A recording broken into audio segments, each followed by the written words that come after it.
Okay. How are you doing? So it's been a while since I've recorded a video with intention and purpose. It's probably been a couple weeks, actually. Look, I'm gonna get this straight to the point. I am lost. So entirely lost. A series of events has led me to this one particular point where I am at a loss for what is right, what is wrong, my purpose, the reason I'm on this planet, a search for meaning, disappointment and disillusionment from relationships, love, even mentors. And it kind of sucks. I'm not gonna lie, it kind of sucks. I'm not feeling my best. However, I've just got this bug in me that no matter how much I want to just give in, I simply can't. And so I'm going to stop fighting it and allow it, which is why I'm here. I had to write some things down so I can actually keep this video focused. That's one of my new priorities in life, just keeping myself focused. But I wrote something here that I don't know if I'm going to title the video this, but this is the premise of everything. First I wrote, I'm a little lost, but then I scratched it out and I wrote, I'm not lost, want an adventure.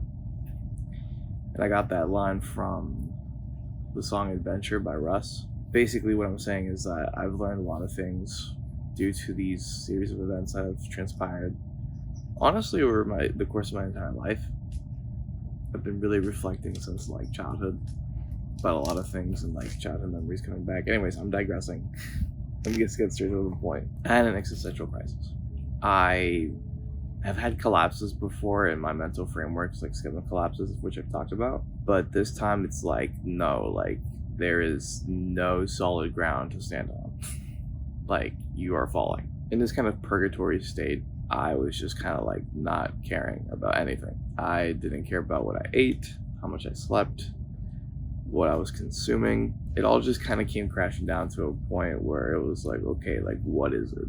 Like, why continue breathing? And YouTube pirates or whatever the hell you're called, don't flag this video. I'm just honest. I just don't hold back because it's like, it's the truth. I'll only ever want the truth, so I'm going to speak the truth. But in this place, I realized, or I learned a couple of things.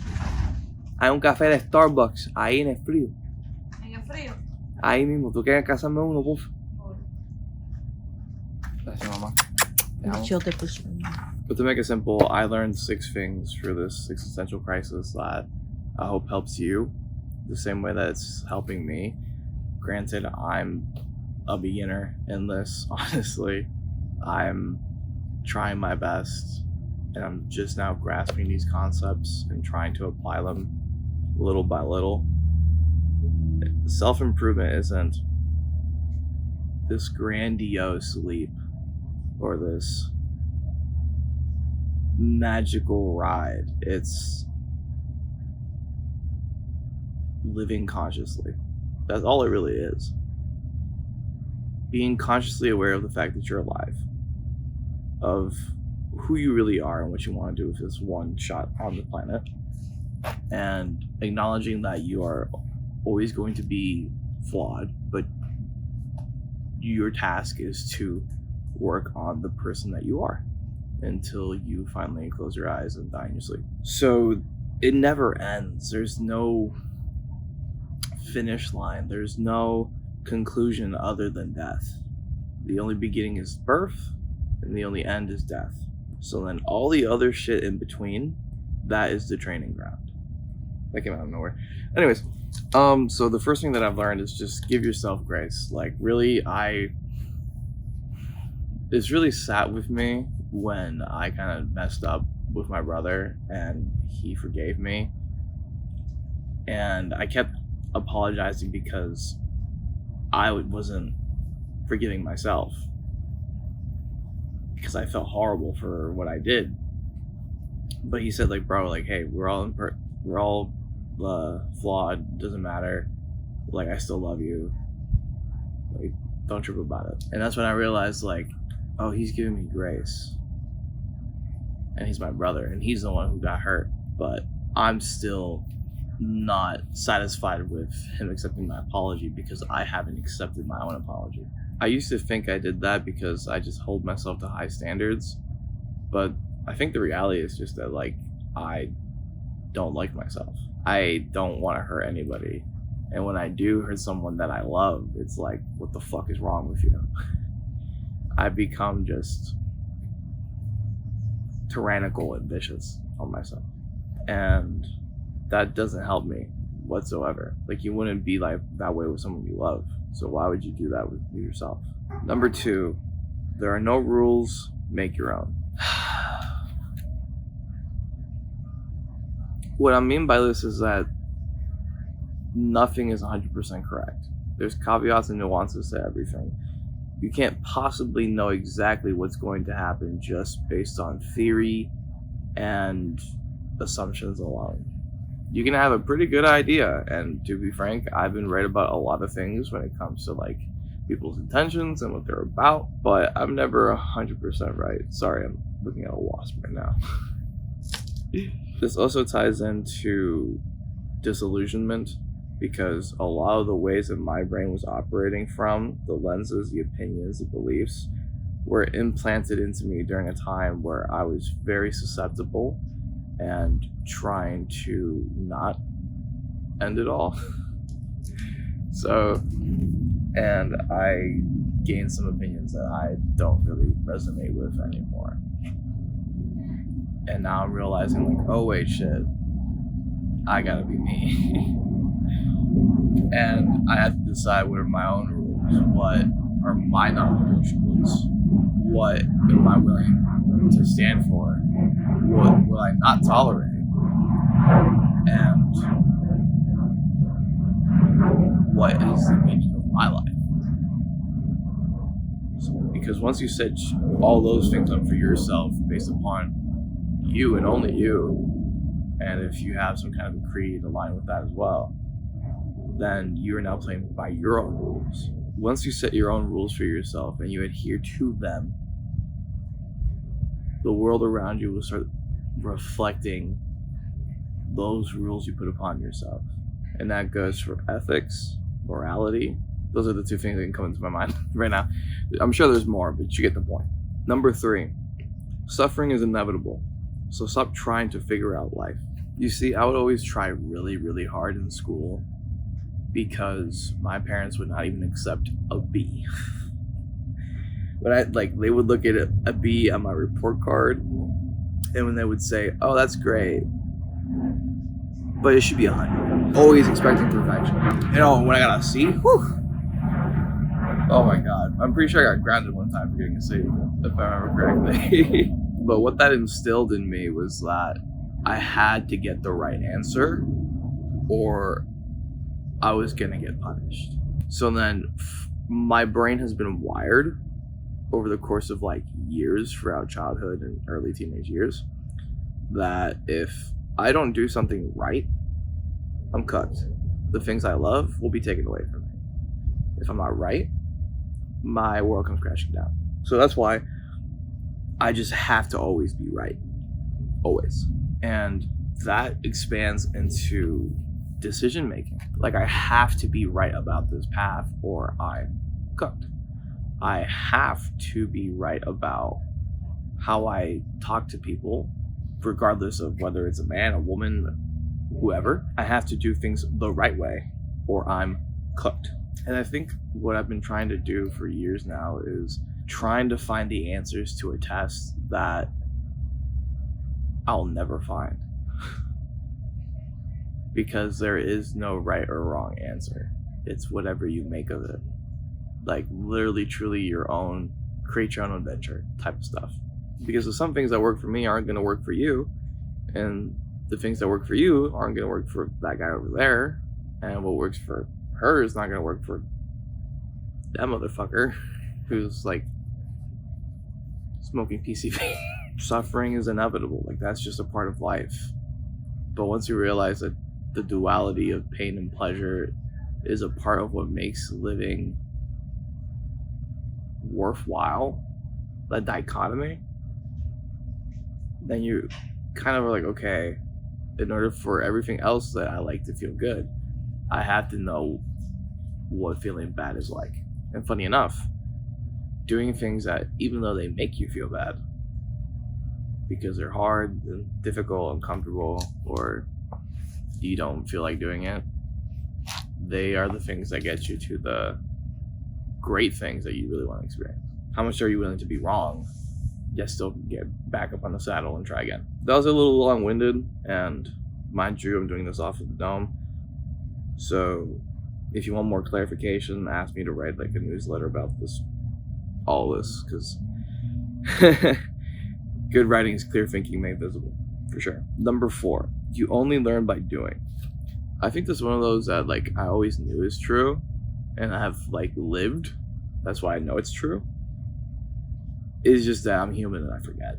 The only reason I'm able to speak at the camera better than most people, or be able to organize my thoughts, or to write, or to know how to record proper videos, or edit videos, or make music, or do anything that I know how to do, is by having done it and learning and going through the learning curve and the trial and error process. Granted, I'm not the best. I'm pretty mediocre as it is. However, I have complete faith in the process, even though I know that logically I have to either align or learn how to disregard the emotions that contradict that truth, or try to contradict that truth, so that they don't get in the way and I can just keep doing what I have to do.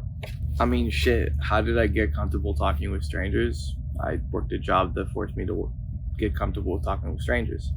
How did I get comfortable with talking with women? I just started talking to women. Life is so complex, but I am telling you, simplicity is king, and a lot of things are a lot more simpler than we make it out to be. Okay, I'm going on tangents here, so I'm just gonna get into the last one. Wow, it gets really dark. Oh, that's a big cloud right there. I love recording outside. I just love being outside. Like, I forgot how much I liked being outside. I used to be outside all the time as a kid. Like, feeling the wind, hearing the trees rustle, or the leaves rustle in the trees. Is that how you say it? Number 5. Life is hard. Get over it.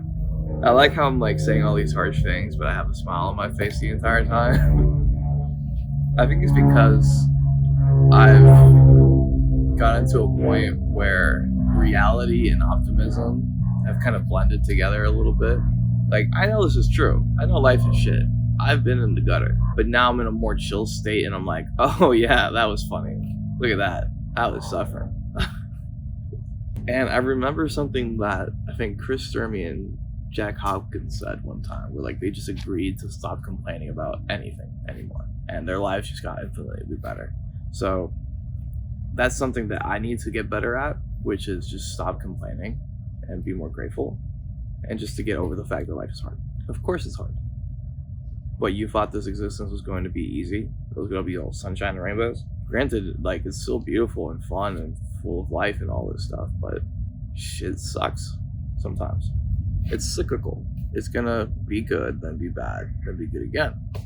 But it's hard to keep that in mind when you're so deep in the shit that you get lost in the mud. But if you're able to put systems in place, have good people in your corner, and always remember your seat of consciousness, and gain perspective, you can see that this little tiny blip of pain and sadness compared to the entirety of your life is insignificant. And it's not being like emotionally cold to yourself, it's just saying truth. I don't know about you, but truth for me is very comforting.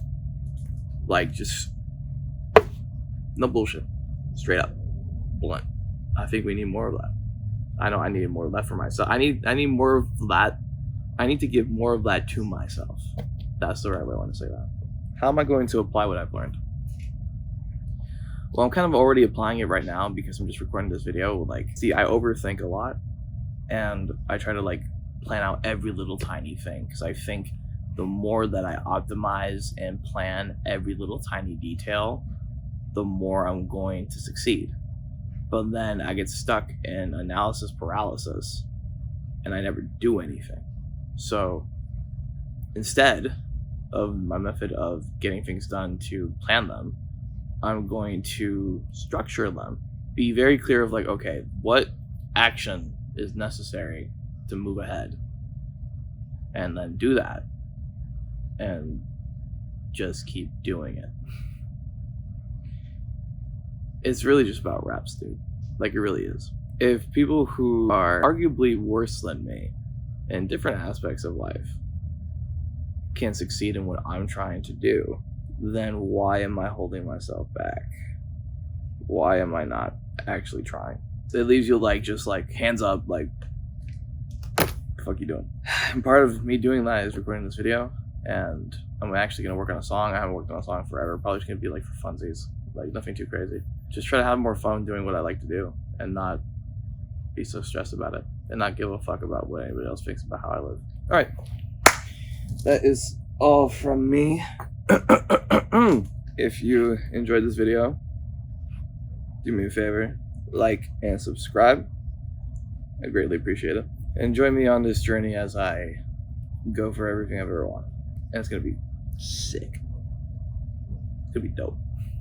Anyways, your mind can save you, or your mind can end you. Which do you choose? Later.